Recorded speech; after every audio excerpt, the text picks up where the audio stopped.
Okay, welcome back. I don't know why I can't do this. We have to do like a little pause before we start saying anything after pressing record for editing. And every time one of us is pissing ourselves.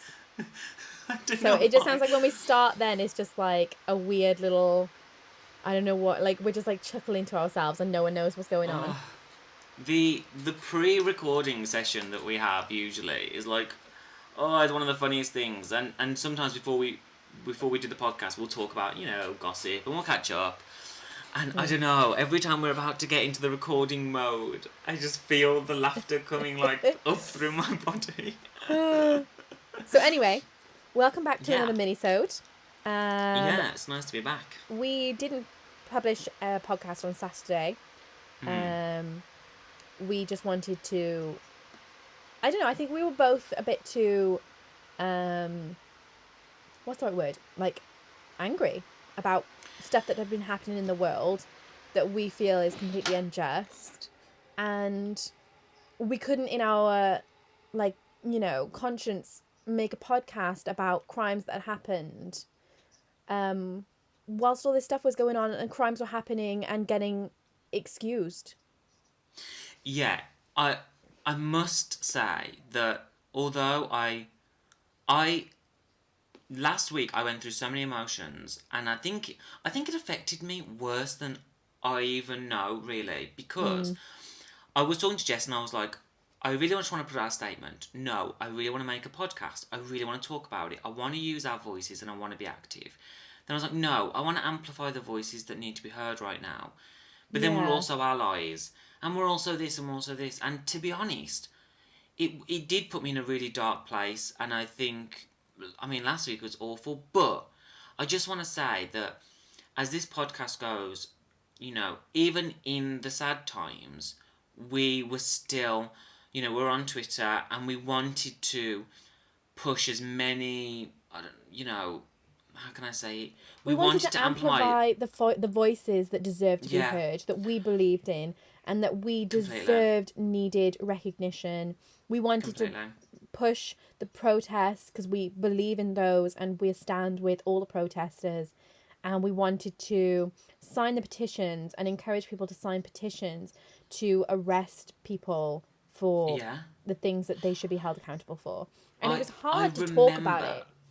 Yeah, it was. I did talk to Jess about it, and I got upset about it, and I don't know. It seems the activism, I think, is just an absolute blessing. I think it's one of the best things.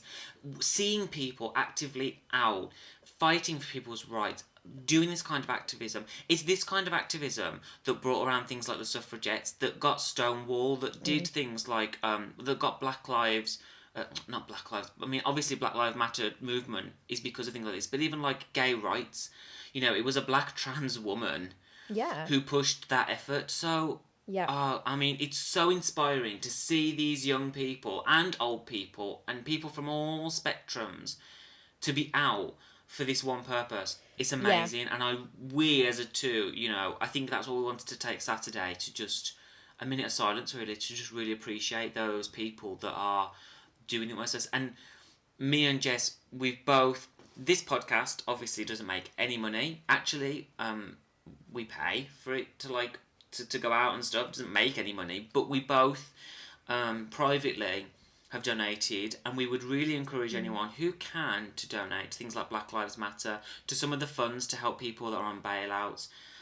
Also to sign petitions. I know that George Floyd's case is being pushed. I know it's progressing, but people like Breonna Taylor, who was shot in her home, her case, as of recording, although I think it's being reinvestigated by the FBI, they have not been charged. People like Ahmaud Arbery, who was jogging, he was shot while he was jogging, absolutely terrible. His case is still ongoing. There is a plethora of these cases, and I think we should, and we're a crime podcast, so it's a really difficult thing for us to come and talk about crime. And this is the kind of thing that me and you, this is the point of this podcast. 10 years ago, we would be talking about this as a crime on our podcast, and we would be talking about how it caused riots and protests And we would talk about all of this because this is history being made right now. This really It's is. almost weird because this situation we're currently in, for someone like me and Jess, is almost too real.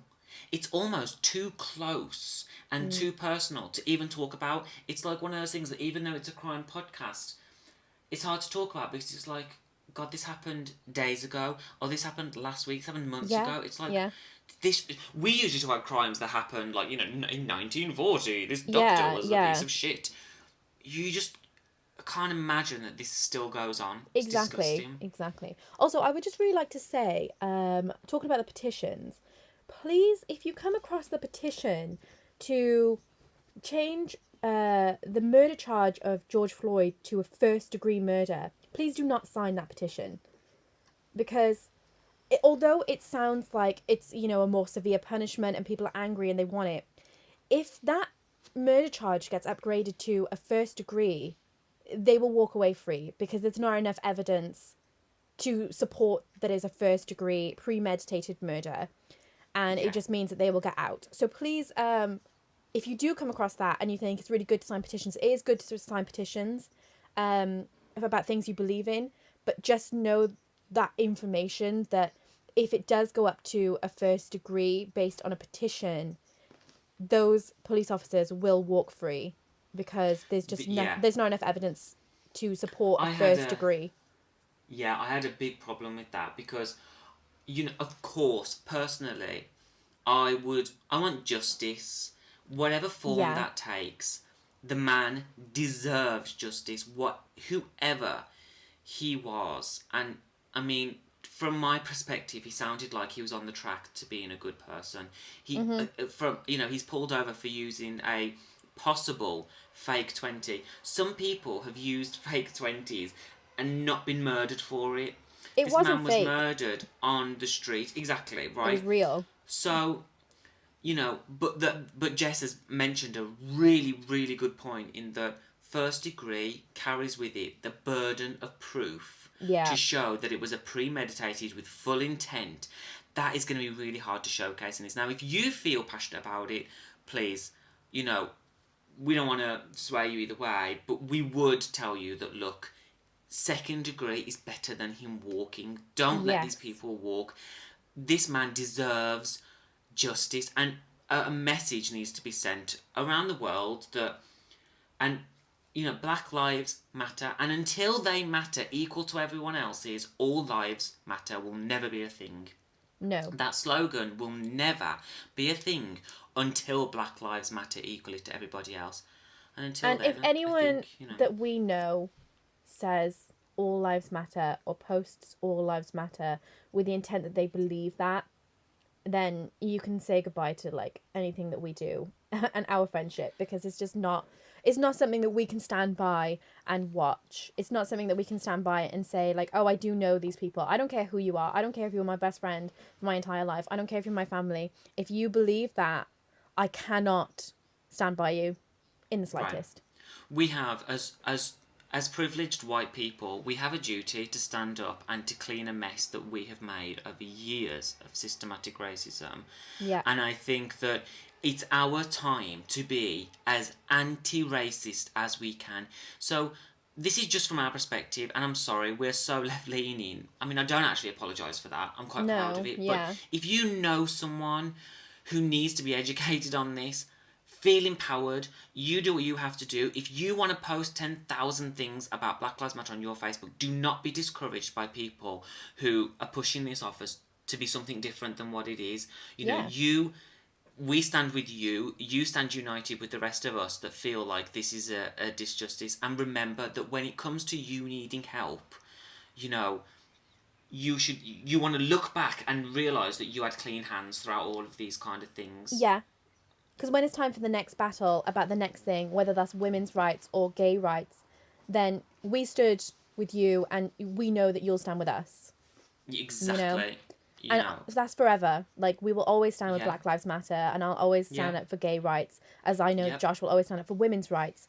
You can't pick and choose your battles. If you believe in Black Lives Matter, you believe in equality. And equality means for everyone.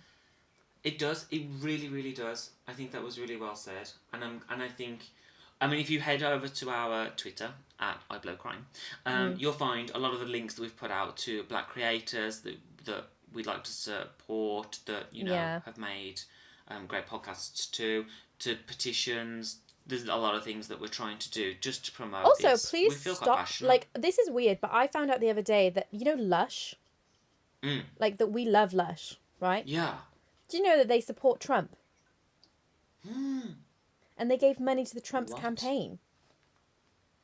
I did not know that. So I found that out the other day, and I'm gonna go back on Twitter and find this like thread of Black-owned, like bath products, beauty products, and stuff like that, of places like alternative places that we can shop, because I don't want to support places like that anymore. Wow, I did not. If you're in America as well, like, Urban Outfitters, also Wendy's, Taco Bell. Oh God, I'm out. I'm so far out. So I think use your vote's important, your signature important, but do you know what speaks really loudly is your money. Yeah. Don't give these people money. That was another really, really good point. It's definitely one of those things. I did not know they gave money. And it's weird because they're so like. I always thought of Lush as like such a forward thinking, like they're so open about like vegan products and like animal cruelty, and they're so forthright on being against all this stuff. Why on earth would they do that? I just don't understand. They're one of the first places in Tokyo that had like LGBT. They changed everything to be rainbow for Pride Month. Yeah. So I'm so shocked. Yeah, I was really shocked and like sad, and then I literally went through my room and got rid of all the stuff. Yeah, use your. I don't want it in my room. I don't want it in my house. Anyway. Gross. Okay. So yeah, that's our stance. We weren't going to go into it too hard, but this is that's why we took off on Saturday. Yeah. And we love you, and we love everyone that is that's standing there. Good job, well done. You're good eggs.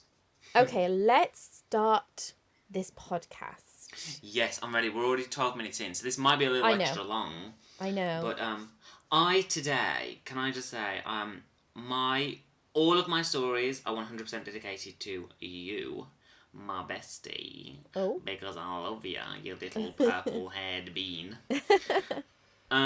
So I have been looking, and I have found tons of really good What Kids Say. Oh, nice. Some of my favourites that I just have to tell you. Yeah. I have about 1, 2, 3, 4, 5, 6, 7, about 9. Wow. Yeah, I have a lot. I went ham. Okay. What do you have for us today? I have 2 medium-length stories. Ooh. And I did have some Kids Say, but you have that today. You have that. Okay. That's your game today. Okay, give us one. Okay, so let's see. Okay, so I went on good old Reddit and I was looking for the What Kids Say. Mm-hmm. And I came across, I was reading them. Whoa! Is that your Alexa? That is the good old Alexa. Oh my God, that's terrifying. The poo out of me. She's still talking. God, shut up. Alexa, 大丈夫です. Oh my gosh, shut up. Whoa. Oh my gosh, she's still going. Alexa, hi. 静かに. My God, I'm so sorry about that. I'm going to have to either edit that out or y'all can just listen to me talking to I won't even say a name anymore. Crazy bin. Okay, so I went on. I was looking for some good stuff. I found some absolute killers. I was on there for about 4 hours because it was just... I was weighing myself at some of them. So I'm going to give you one, okay? We asked my 5-year-old's cousin who she was talking to in the den. She said with excitement, I was showing Pop my dolls. He had passed that morning, but we hadn't told her yet. She was talking about her granddad. Oh, wow. Isn't that weird? How creepy. When kids do something that shows that they know someone has passed before they're done, like the premonition kind of stuff. Come on, that is so creepy. Kids have this, like, why do all kids have this weird sixth sense? Like, why do they all have it? I don't understand. But can I just say that since I've watched this, every time I've been in the train and the kid's looking off into the distance, I'm just like, oh God, he's like looking at something. Oh God. My dog was doing that yesterday. She was like looking at the door and I was terrified. I was like, please stop. Please stop. No, no, I no, was no. so scared. Then she Hell started no. barking, and I was like, I'm so scared. Oh, my cat was staring. Elle was staring at the TV for a while, and it reminded me of Poltergeist, where the girls Yeah. are looking at the TV. And then I remembered that didn't 6 people die who were a part of the Poltergeist franchise? Like the little girl died from Oh yeah, yeah, complications yeah, of the yeah. surgery, and two of the elder people died, and a girl strangled on the front porch of her home who was in it. She died. Yeah. If you Oh, don't know about curses, that, look into curses. that. Like the whole the Poltergeist, the haunting of the cast of the Cursed. Poltergeist. Yeah. Curses, curses. Right. Give us Do you want another me to creepy give you kid another one? says. Yeah, yeah, yeah. Okay. Go on. My high school girlfriend has a little brother who's 3, 4 at the time. One day we're babysitting him and playing with cars on the floor. Out of nowhere, he starts looking really concerned and was looking around. We kept playing, but he stood up and walked straight into the garage. We followed him in there and he just kept looking towards the wall and then started crying. My girlfriend asked him at the time what was wrong, and through all of his weeping, he gets out, he says, "I am his." It still freaks me out to this day. I am his. He says, just "I says- am his." He just says, I am his. That is terrifying. I swear to God, if I had a kid and my kid just started acting really weird and then just turned around and said, I am his, I would throw that kid out the window and I'd have a new one. There's no way. I'm not keeping that shit around. That shit is not staying in my house. I'm getting out. I'm having You a and new all your kid. premonition and your cursed and your demon shit, get out of my house. It's not staying at my house. There's just no way. There's You just no way. go to your grandma's, forever. Oh my God. Creepy. Can I tell you one more? Yeah, go on. Can I get you one more? Sorry, this just saw it pop up on my phone. When mommy kisses me goodnight, she puts her tongue in my mouth. Oh my God. My friend babysitted a little girl and told me that she said this. Oh my God. I laugh at that, but if a child tells you that, please follow up with some questions just to make sure something Bloody hell. strange isn't going on. If a kid tells you that, that's time to call Esther Ranson. You got to call the NSPCC. That is not okay. If a kid says that, I'll be getting Esther on the phone. Yeah, Jeez 100%. Louise. And if you didn't get that joke, Esther Ranson is the person that started the NSPCC, okay? Yeah. What a ledge. She's great. Oh, dear. She's brilliant. So yeah, if a kid tells you that, please don't laugh. That is, that's quite scary. Okay, so I have this story, and it's in Italy, so there's names that I'm not going to be able to say very well. Okay. Just a pre-warning, okay? So on the November, oh my God, Josh, I started this well, didn't I? On the evening of November 26th, and then I tried to say it, I was like, November. I was getting ahead of myself with the Italian, okay? On the evening of November 26th, 2010, 13-year-old Yara Gambirasio, okay? Oh, nice. I know, I put a little accent in there as well because, you know, this is a podcast of class. She disappeared while walking home in Brembate di Sopra in Italy. Beautiful. Her body... I know. Oh, God, just get me on a plane. I live there now. Her body was found in a field 3 months later. Oh, okay.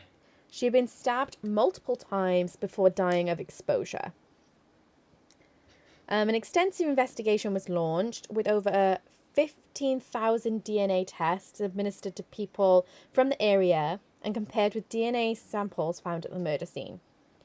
Wow. Yeah. A man named Damiano Gurioni, I can't say it. Damiano. It's like Gurinoni. There we go. Gurinoni. Wow, just like how an Italian person would say it. Beautiful. I know. Oh, God.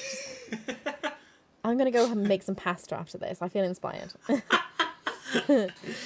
Was found to have a similar DNA profile.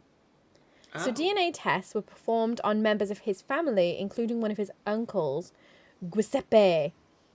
Oh, nice. That one was quite good, I must say. Even though Giuseppe was actually dead. The investigators were able to get a DNA sample from an old postage stamp that he had licked.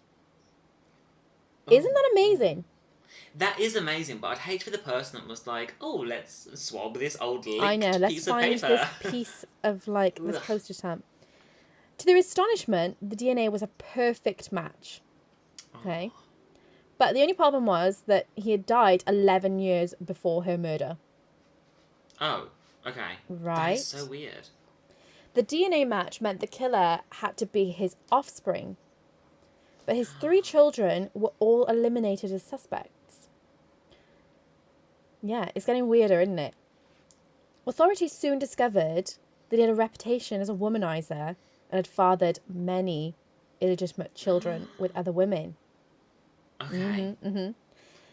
Since he worked as a bus driver and constantly interacted with public, over 500 women had to be investigated. Oh my Isn't God. that mad? A woman named Esther Arzufi wound up matching the DNA sample as well.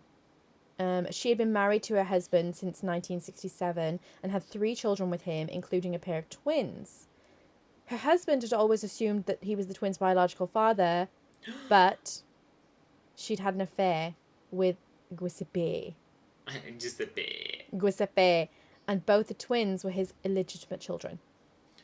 Oh, what a way to find out that I you are know. not the dad. Maury, get in here. DNA testing confirmed that one of the twins, Massimo Giuseppe Bassotti, was Yara's killer. And he was charged with murder in June 2014.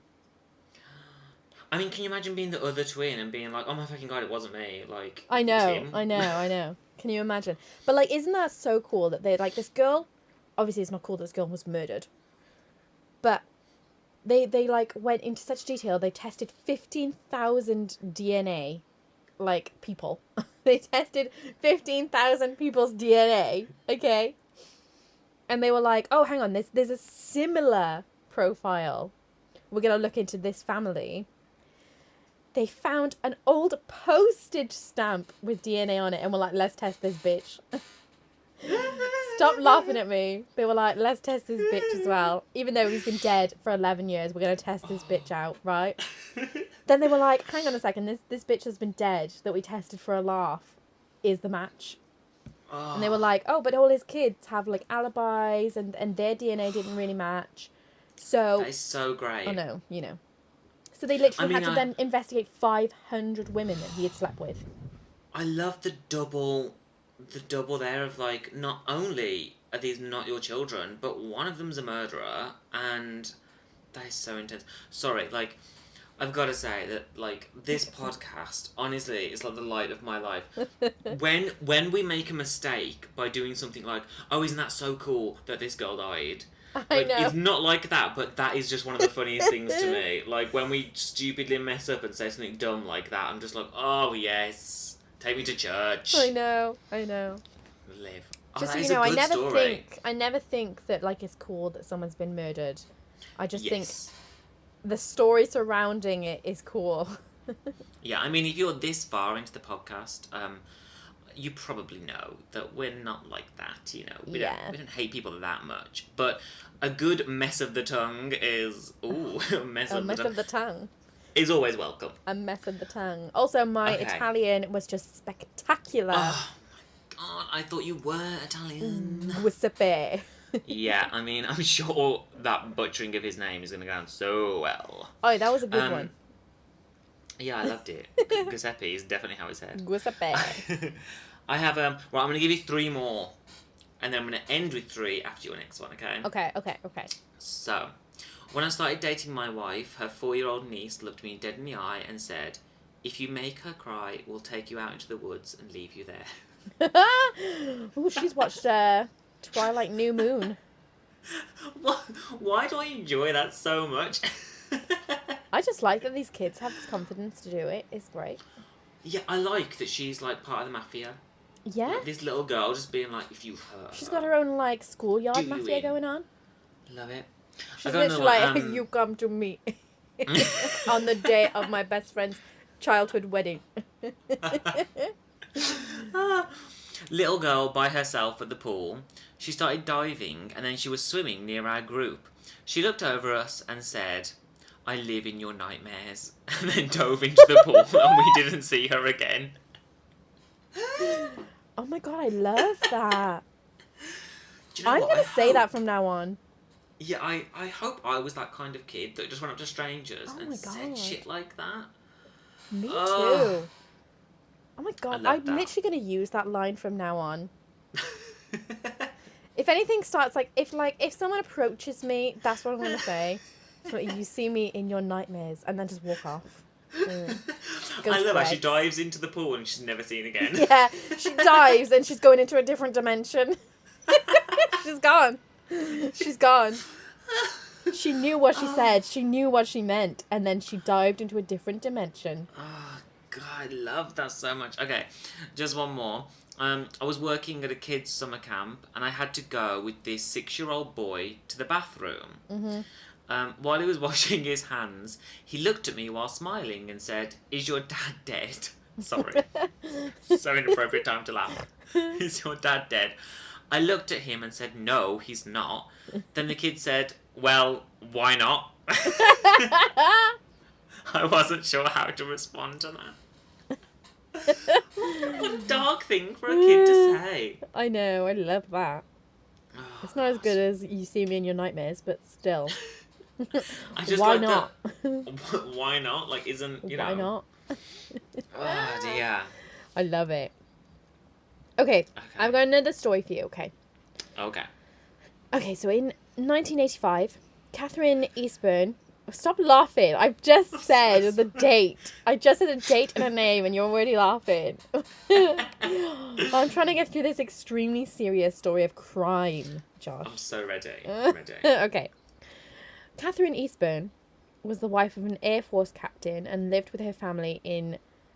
I can't say this, and it's in North Carolina. Like, it's an American name and I literally can't even say it. It's like Fayetteville. Ooh, that's a nice name. Oh. I don't know what it actually says, babe. I don't know. Fayetteville is not great. It's like Fayetteville. Fayetteville, perhaps. If you're from Fayetteville, let us know. Let me know how to say it. Please spell it out phonetically on Twitter. Send me a voice memo. Please do. Good God. I need help. Okay. On May 12th, the community was shocked when Eastburn... Jesus Christ. What is happening to me today? Look, I can do the Italian names fine. It's because I've morphed into an Italian, so I can't do the English ones now. I did appreciate it. Okay, anyway, she was found... This is serious now. She was found raped and dead. So, like, you know. Let's stop laughing. Get your passports. It's going south. All right, she was found raped and stabbed to death in her home. This is getting worse. 2 of her daughters, 5-year-old Cara and 3-year-old Erin, had also been brutally murdered. While her 3rd child, a 22-month-old called Jana, was spared. And do you know what? The first time I read this, right, it's not funny in the slightest, but the first time I read this, I read that as like Jana was spread. And I was like, what does that mean? She was spread. I thought you said speared. No. Oh my God, this 22-month-year-old. Oh dear, I'm Okay, so anyway. sorry. She was spared, but she had come dangerously close to dying of dehydration in her crib because everyone else in the house was dead. Investigators charged a suspect with the crime, Master Sergeant Timothy Hennis, who was stationed at Fort Bragg. Ooh. A few days prior to the murders, Hennis had been at the Eastburn residence, to adopt their dog, and a witness claimed to have seen him in the neighbourhood on the night of the crime. In 1986, Hennis was found guilty of first-degree murder and sentenced to death. Okay? Mm-hmm. Yeah, bitch, this is America. They don't mess around. Yeah, this is North Carolina. Get that death sentence in. Anyway. Get him. However... Wait, a bubble in my throat then. My voice went funny. However... Because the evidence against Hennis had been very circumstantial, a lot of controversy surrounded the verdict, so his attorneys were able to get him a retrial 3 years later. And this time, Hennis was acquitted, and he resumed his career in the army. But this was not the end of the story. Oh. In 2007, the investigation was reopened, and DNA testing was performed on semen samples from the crime scene. The DNA belonged to Timothy Hennis. Oh my god. Right? So under normal circumstances, he couldn't be charged with the murders again because of double jeopardy laws. However, because Hennis was still enlisted with the army, he could be retried under a military court. And then in 2010, he was found guilty, and basically, he earned the sentence to a death sentence twice for doing the same crime. And he's currently on death row. Oh, wow. Isn't that insane? Good on him for getting him. Isn't that insane? So he was first arrested and put on a death sentence for doing the crime. And then he completely walked free and went back to his normal life 3 years later because they didn't have enough evidence on him. And then in 2007, they just tested the DNA, which was a perfect match to him. And they got him back.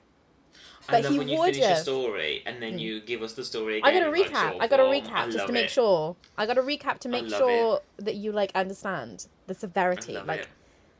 You know. When I was in uni, one of my papers was on double jeopardy cases. Yeah. And how to open them back up.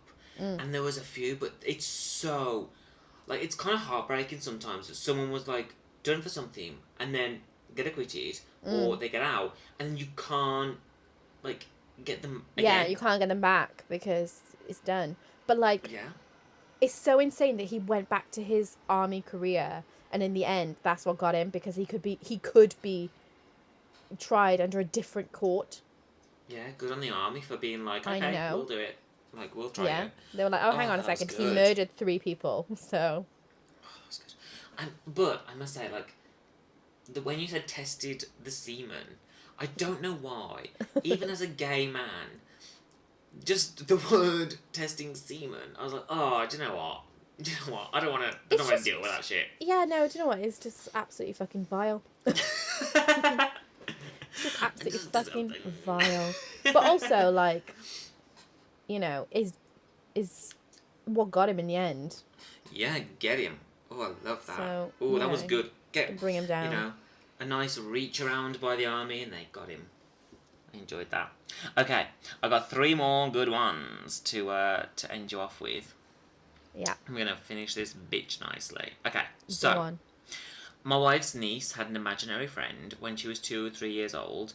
Not unusual on the surface, but her imaginary friend had the same name as her grandfather, who had died 15 years prior.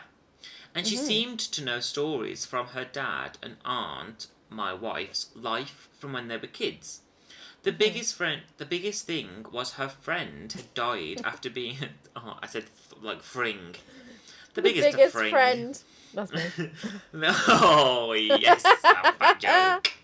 The biggest thing was her friend had died after being shot, which was also how her grandfather died.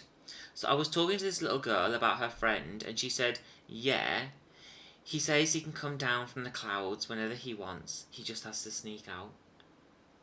Ooh. I mean, I put that one in because it was just sufficiently creepy enough to be ew, dead people are actually... I think the worst thing is that he has to sneak out. That her idea of heaven is that you're trapped there. Oh my God, that's dark. Her concept of heaven is that you have to sneak out. You can't leave. It's not this all free land, Oh, I've got 2 more, and these 2 were my... Sorry, I just dropped stuff. I'm so sorry. That was a quite great the noise. That was a great noise. Okay, I've lost where I am. Okay, I'm back. Don't worry. So I have 2 more. These ones are relatively light. I know when I say light, sometimes it means the complete opposite. We're going to talk about some dead babies. Oh man, we're going to go dark. But no, I think these ones are good. So, I was doing a placement in a primary school, working with 7 to 8 year olds. A girl named Emily, lovely little demon spawn, ginger hair, black eyes, looks up at me from her maths work and said, I bet you're tired of this boring old school. Me, out of my fucking mind, Oh, don't worry. As you get older, you realise school isn't so bad. It's actually kind of fun sometimes. Oh, a few seconds pass, and the little girl said, "You're going to die in a school." Oh, A little my giggle God. passed through the other kids at the table. I left quietly, trying to process the conversation logically. God, kids are so weird. So creepy. And my last one, I think this is my absolute favourite one, and I know you're going to enjoy it. My sister was threatened by a 5-year-old in 1995. He went up to her with a butter knife and said, "I'll slit your throat if you don't give me your Alanis Morissette CD."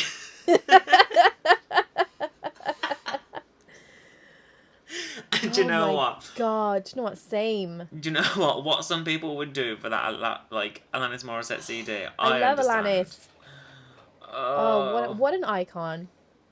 What an icon. 1995, what a time. I was 1. I mean, What a time. 1995, yeah, I was 3. Let's go back. Oh, how funny. With a butter knife, just like, he's ready to cut a bitch for a CD. Not just a CD, Josh. For an experience, okay? Alanis Morissette in 1995. Now that is transcendent. That's going to take him where he needs to go. Oh, that little gay kid has grown up. Bless him. And he's literally, like, he's at home right now and he's just like, isn't it ironic? Don't you think? Oh my God, I hope he does drag to Alanis Morissette. Oh my God. Oh, that'd be so amazing. What would his drag name be? Don't know. Oh God. It'd be like, it'd be something to do with a knife. Oh, I love that. That was so fun. Oh dear. That was really good. I enjoyed that. I'm sorry, we've gone a little over time, but I had to get a few of those in. They were so good. And that was so funny. If you heard that vibration again, that was my phone. It's okay. Again. Why does it always happen when we're recording a podcast? Literally, no one ever talks to me. Ever. We are like the In the two day. biggest loners ever. And then as soon as the podcast starts, fucking Siri starts talking. blowing up. And I'm like, the phone's you going. know, she who shall not be named is to go in. I did. Okay. I must say, it's a sad day because I picked up a energy drink before I got home. So that's why I'm so like buzzed, I think. Because I had the energy drink before the podcast and I am buzzed. All I've had is 2 chocolate digestives and a cup of tea, and the cup of tea gave me heartburn, so I'm not particularly buzzed. I'm a bit like, you know, I need a McDonald's again. I love... the queues to get into McDonald's. Oh, God, it's just the best. Do you know what? I was so impressed with the queue system at my local McDonald's. I was genuinely... That's the level of sad my life is. Was that I got there and I thought, God, they've worked this out well. And we had like a 3 queue system. And I was like, yes. Everyone's working together. Everyone is united to get them nugs. Like, I was a bit annoyed that someone did come in after us and went before us. And like the way the system worked out, someone had obviously got confused and let the wrong car go out first. So then there was like people going before us that came in after us. But I wasn't going to let it spoil my day. My first McDonald's. What did you get? I just got, a sweet 15 nuggets to myself. And, Nice. You know, and a large fries and a large drink. That's it. That's all. I read something on Twitter recently. It said that the chicken nuggets from McDonald's are 40% chicken, and then the rest is made up of bones, cartilage, blood, and fat. And the tears of children. I mean, you could literally tell me that chicken nuggets from McDonald's were made from my deceased relatives and I would still eat them. Because that shit's the best, okay? You could legitimately tell me that, like, those chicken nuggets were made from the souls of dead puppies and I would probably still eat them. Honestly, can I tell you something really gross? The other day, and I know we're heading towards the 40-minute slot, so I'm going to shut up soon, but the other day I think we'd had like a long day or whatever, and we were like, oh, we don't want to cook. Yeah. We both got home late. So we ordered a McDonald's, and I got, just wait for this, I got a chicken burger, I got a Shaka Shaka chicken, I got chicken nuggets, and then I stole some of my boyfriend's chicken nuggets as well. I had about 20 pieces of chicken. And then after, you know when you've eaten it after and you lie down, and because you lie down, all of the meat kind of just spreads through you, and you get like the meat sweats, and you can just feel it like ooze. Oh, it was so good, but so bad. And the next day, me and the toilet became like best pals. Oh my god. Remember that day, like I know that we've just passed 40 minutes, but I don't care. I have to tell a story.